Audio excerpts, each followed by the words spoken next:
Bantu support channel ini dengan cara klik subscriber 100% gratis, tidak bayar. Oke guys, terima kasih. Mari membaca.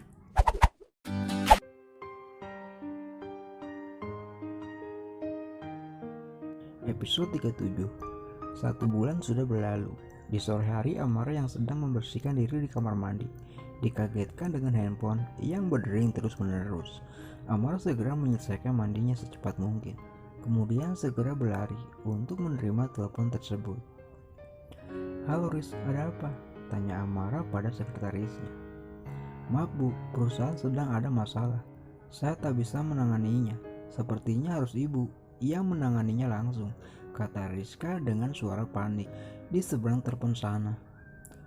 "Oke, aku akan segera pulang. Siapkan hotel untukku. Jangan sampai ada yang mengetahui kepulanganku. Paham kan maksudku?" kata Amara. "Siap Bu, saya ngerti. Akan segera saya siapkan," kata Rizka yang sudah mengerti dengan keadaan bosnya yang tak mau diketahui suaminya. "Sore ini juga aku berangkat. Jangan lupa kirim alamat hotelnya," kata Amara langsung memutus sambungan teleponnya. Dengan handuk yang masih melilit di badannya, Amara kembali mengingat Ares. "Walau bagaimanapun, jangan sampai kepulanganku diketahui Ares. Aku gak mau harus bertemu dengannya," batin Amara dengan hati yang membara. Mengingat pengkhianatan yang telah dilakukan Ares yang disaksikan di depan mata kepalanya sendiri. Kemudian Amara segera memakai baju dan mengemas semua barang keperluannya. Setelah semuanya oke, Amara berjalan meninggalkan hotel untuk menuju Bandara Malaysia dengan menggunakan taksi.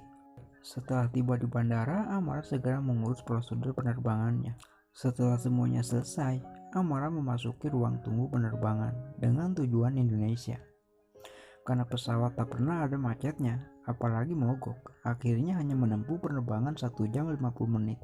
Pesawat yang ditumpangi Amara pun mendarat dengan selamat di Bandara Internasional Soekarno-Hatta. Rasanya lega bisa kembali ke tanah air, batin Amara setelah turun dari pesawat dan berjalan meninggalkan bandara. Kemudian memanggil taksi untuk menuju hotel yang sudah ditentukan.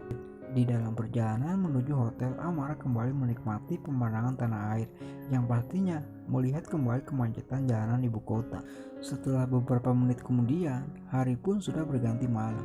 Amara yang baru saja sampai di sebuah hotel yang terlihat sederhana yang sebelumnya sudah dipersiapkan oleh sekretarisnya. Karena perjalanan yang cukup melelahkan, Amara segera membersihkan dirinya, kemudian mengistirahatkan badannya. Kokok ayam mulai bersahutan menyambut pagi yang mulai terang. Di sebuah hotel yang nampak sederhana, terbangunlah seorang perempuan bernama Amara Putri Artalina untuk melaksanakan tanggung jawabnya yang ada di Indonesia.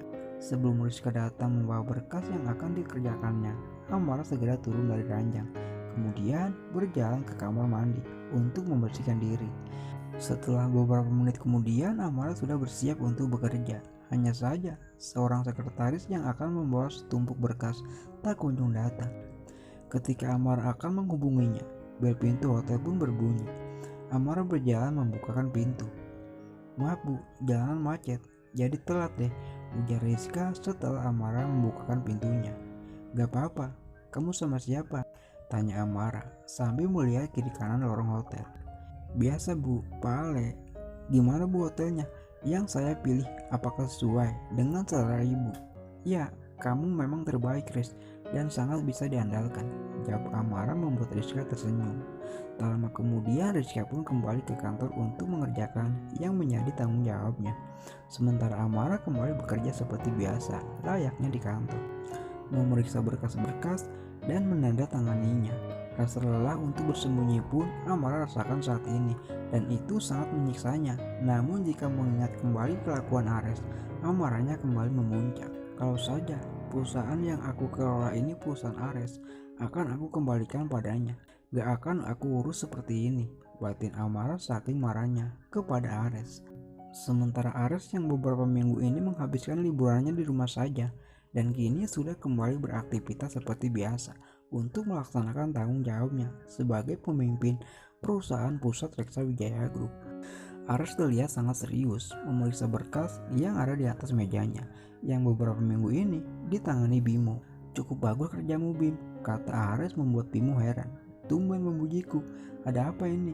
Batin Bimo merasa heran dengan tuan mudanya yang memujinya. Kenapa kau terdiam? Apa yang sedang kau pikirkan? Jangan-jangan ada yang kau rencanakan dengan perusahaanku? Tanya Ares menatap Bimo penuh curiga. Saking gregetnya, Bimo menelan salipannya karena sangat geram dengan ucapan Ares.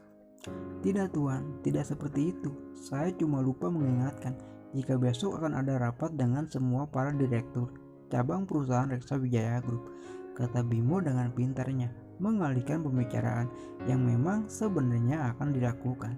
Baru saja memuji, sudah bikin kesal lagi, lanjut Bimo dalam hati yang kesal terhadap tuan mudanya yang asal bicara. Pastikan semua direktur hadir, termasuk perusahaan yang dikelola Itiku, ucap Ares. Parti sekretarisnya tuan yang akan mewakilinya, kata Bimo sangat hati-hati, takut salah bicara. Ares yang mendengar perkataan Bimo pun menutup berkas yang diperiksanya, kemudian berjalan mendekati jendela. Matanya melihat pemandangan di area gedung dan pikirannya menerawang ke depan. Kapan Amar kembali? Ataukah dia sudah bersama dengan pria lain? Ujar Ares sendu, penuh penyesalan. Ibu Amara bukan wanita seperti itu tuan. Mungkin Bu Amara belum bisa melupakan peristiwa itu tuan, kata Bimo menenangkan tuan muda karena sangat prihatin. Sudah hampir 5 bulan Bim, dia tidak kembali. Masa nggak rindu sama anaknya? Ucap Ares meneterkan air mata dengan suara yang sangat memelas, penuh prihatin, menantikan Amara. Berdoa saja tuan, semoga Ibu Amara segera kembali, kata Bimo. Tiba-tiba Ares pingsan, membuat Bimo sangat panik.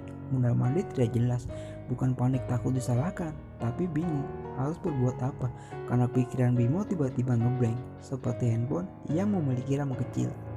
Cat yang ada di otaknya pun dibersihkan dengan cara meminum air putih berkat tuan mudanya, membuat otaknya kembali bekerja. Bimo membandingkan tuan mudanya pada sofa, lalu menyuruh orang untuk menghubungi dokter rumah sakit terdekat. Karena saking paniknya, tak kepikiran untuk menelepon dokter pribadi tuan mudanya. Karena pasien penting yang akan ditanganinya, dokter itu pun segera meninggalkan rumah sakit, yang padahal pasiennya mengantri sampai halaman rumah sakit. Hanya dalam waktu 10 menit, Pak dokter itu pun tiba dengan rambut yang sedikit berantakan karena terburu-buru dan tidak mau terjebak macet. Dokter itu pun menggunakan ojek menuju perusahaan tersebut. Tanpa banyak tanya lagi, langsung memeriksa keadaan Ares. Tuan Ares baik-baik saja. Sebaiknya istirahatkan saja, jangan terlalu banyak pikiran, kata Pak dokter setelah memeriksa keadaan Ares, kemudian memberikan resep sebuah vitamin. Baik dok, terima kasih sebelumnya. Sama-sama Pak Bimo, kalau begitu saya permisi dulu. Kemudian Bimo mengantarkan dokter dadakan itu sampai pintu ruangan dan kembali masuk untuk melihat keadaan tuan mudanya. Bimo terus memandangi wajah Ares yang berbaring di sofa yang belum sadarkan diri. Meskipun Bimo sering dibuat kesal oleh Ares, tapi kali ini Bimo sangat prihatin melihat keadaan Ares seperti ini. Lebih baik aku kabarkan tuan besar agar mereka segera pulang,